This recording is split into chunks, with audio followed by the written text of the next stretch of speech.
भालू मियाँ अक्सर भी लोमड़ी की चालाकियों का शिकार रहते थे। आज भी ऐसा ही हुआ। भी लोमड़ी ने इत्तला दी कि उधर झोंपड़ी में नए सैयाह आए हैं, उनके पास शहद के जार हैं, तुम्हारे तो मज़े हो जाएंगे।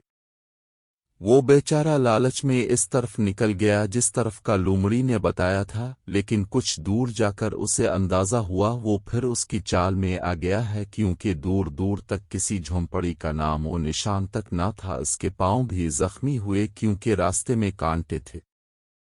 आज इसको लोमड़ी पर बहुत गुस्सा आया और उसने इरादा किया अब वो इससे ज़रूर बदला लेगा। शाम को वो अपने दोस्त हाथी के पास गया और तमाम माजरा सुनाया। इसने भी मदद करने का वादा किया और मिलकर लोमड़ी को सज़ा देने का मंसूबा बनाया।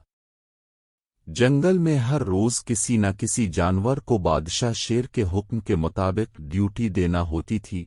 वो अपने मुकर्ररा दिन पहरा देता और अमन व अमान कायम रखता।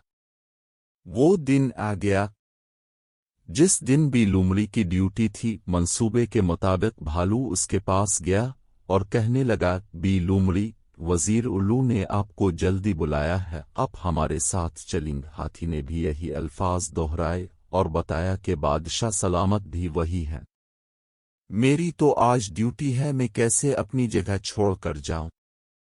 भालू ने कहा, आपकी मर्जी, हमारा फर्ज था आपको बताना, अब आप जाने और बादशाह सलामत। ये कहकर वो दोनों चलने लगे कि वो भी कुछ सोचकर उनके साथ चल पड़ी। बादशाह का शाही घर काफी फासले पर था।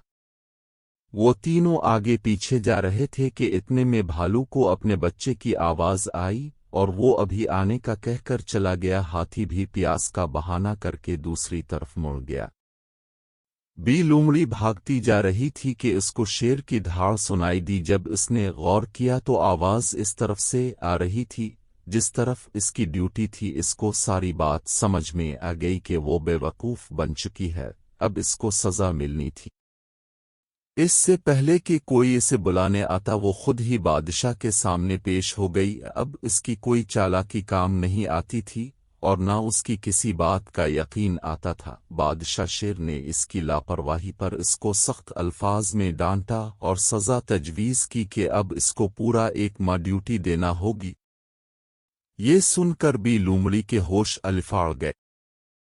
बादशाह के जाने के बाद भालू और हाथी दरख्त के पीछे से सामने आए और एक ज़बान होकर बोले, अब मज़ा आया कि दूसरों को तंग करने का अंजाम कितना बारा होता है।